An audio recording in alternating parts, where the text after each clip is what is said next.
আসসালামু আলাইকুম everyone, welcome to my first blog. চ্যানেলের প্রথম ব্লগ শুরু করছি সকালের শুরু থেকে। ইদানিং আমি ডায়েট করার চেষ্টা করছি, তাই সকালবেলা খুবই লাইট খাবার খাই। এখানে একটা প্যানে পানি নিয়ে এর মধ্যে দারুচিনির গুঁড়ো দিয়ে কিছুটা বয়েল করে নিব। তারপর এটা ঠান্ডা হয়ে আসলে গ্লাসে ঢেলে এর মধ্যে লেবুর রস দিয়ে এটাই আমি সকালবেলা প্রথম খাই ঘুম থেকে ওঠার পরে। এরপরে চলে গেলাম রুমটাকে একটু গুছাই নিতে, কারণ কিচেনের কাজ শুরু হয়ে গেলে রুম গোছানোর আর সময় পাওয়া যায় না। তাই সকালবেলায় শুরুতে আমি রুম গুছাই রেখে আর কোনো কাজ থাকলে সেগুলো করে নিই প্রথমেই। আজকে সকালে ভাবলাম জানালাগুলো পরিষ্কার করে নিই, যদিও মাঝে মাঝে পরিষ্কার করা হয় তারপরেও অনেক ধুলো হয়ে যায়। যেহেতু সামার এখন জানালা খুলে রাখা হবে বেশিরভাগ সময়, এই জন্য জানালা পরিষ্কার করার প্রয়োজন ছিল। এরপরে লিভিং স্পেসটাও খুব ভালো করে পরিষ্কার করে নিয়ে ভ্যাকুয়াম করে নিলাম। এরপরে চলে গেলাম রান্না করতে। আজকে মাছ ভুনা করবো, ঝোল করবো না। সবজি যেহেতু আছেই কালকের, তাই ভাবলাম একটা সুন্দর মাছের ভুনা করে নিই, আর সবজি দিয়ে খাওয়া হবে। দুপুরে যেহেতু খাবো না, তাই এটা একবারে রাতের জন্যই রান্না করছি। আমি দিনের বেলায় মোটামুটি সব রান্না করে নিই, কারণ রাতে রান্না করতে আমার ভালো লাগে না। আর এখন যেহেতু দিন অনেক বড়, তাই রাতেই রান্না করার কোনো সুযোগই নেই। এখন এখানে কেটে নিচ্ছি আলু, এগুলো আমি সিঙ্গারা বানানোর জন্য কাটছি। অনেকদিন ধরে খেতে ইচ্ছা করছিল, ভাবলাম আজকে বানিয়ে ফেলি। আর এইখানে আমি ডিশওয়াশার থেকে সব জিনিস নামিয়ে নিচ্ছিলাম। কালকে রাতে এগুলো সব ধুতে দিয়েছিলাম, আজকে সকালে সব কিছু পরিষ্কার হয়ে পানি ঝরিয়ে গেছে। তারপরে এগুলোকে গুছায় রাখলাম। আর এখানে আমি সিঙ্গারার আলুটা যে ধুয়ে রেখেছিলাম সেগুলো রান্না করে নিচ্ছি। আজকে বেশ গরম, তাই গরমে শশা খাওয়া তো মাস্ট। এই জন্য আমি দুপুরবেলা কাজের ফাঁকে শশা কেটে নিলাম, এখন এই শশাগুলো খাবো। গরমে বেশি শশা খাওয়া অনেক উপকারী, পানির চাহিদা শরীরে অনেকটা পূরণ করে। আর এখানে আমি বানাচ্ছি সিঙ্গারার জন্য ডো। এই ডোটা বানিয়ে কিছুক্ষণ রেখে দিব। এর মধ্যে আমি গোসল করে ফ্রেশ হয়ে এসে ফেসে একটা ময়শ্চারাইজার দিয়ে নিচ্ছি।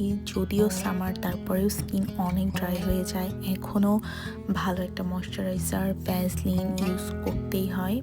এরপরে এখানে আমি গ্রিক ইয়োগার্ট খাচ্ছি। এইটা আমার খুবই পছন্দের একটা খাবার, খুবই সিম্পল ইয়োগার্টে জাস্ট মেপল সিরাপ। তোমরা যদি এটা খেতে পছন্দ করো তাহলে এর মধ্যে তোমরা মধু দিয়ে খেতে পারো। তোমরা তো জানোই হয়তো ইয়োগার্ট হজমে সাহায্য করে। যদি কোনো ভারী খাবার খাই আমরা, তারপরে ইয়োগার্ট খেলে খুব ভালো হজম হয় সেটা। বিকাল হয়ে গেছে আর কফি তো আমার জন্য মাস্ট, এই জন্য ভাবলাম এক কাপ কফি বানিয়ে নিই। কফি বানিয়ে নিতে নিতেই দেখি চারিদিকে আকাশ মেঘ করে এসেছে, আর একটু পরে অনেক জোরে বৃষ্টি শুরু হয়েছে।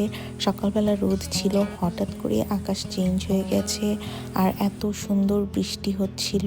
বৃষ্টি দেখা শেষ করে চলে যাই সিঙ্গারাগুলো বানিয়ে নিতে।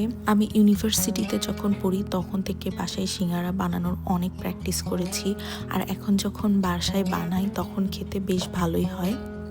বাইরের দেশে সিঙ্গারা কিনে খাওয়ার তো কোনো অপশন নাই, তাই যেমনই বানাই বাসায় বানিয়ে খাওয়াই একটাই অপশন। আর এই সিঙ্গারার এই ভাজটা শিখতে আমার যে কতদিন সময় লেগেছে, আর এখন এটা খুব ইজি হয়ে গেছে আমার কাছে।